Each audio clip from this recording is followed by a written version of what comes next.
The art of balance. Emily was a passionate young woman with two distinct hobbies, painting and hiking. Every weekend, she would either immerse herself in vibrant colors on canvas or explore the breathtaking trails of the nearby mountains. While she loved both activities, she often felt torn between them, struggling to find a balance. One Saturday morning, as the sun peeked over the horizon, Emily decided to go for a hike.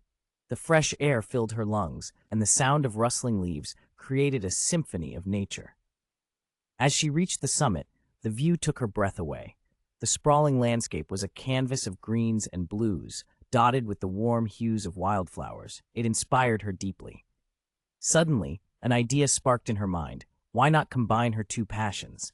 She hurried back home, grabbed her painting supplies, and returned to the mountain. Setting up her easel, she began to capture the beauty around her. Each brushstroke felt like a dance, blending her love for nature with her artistic flair.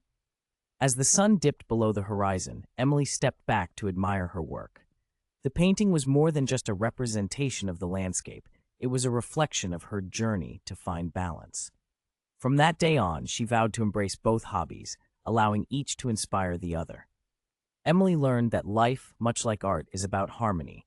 By blending her passions, she found joy not only in the act of creating, but also in the moments spent exploring the world around her.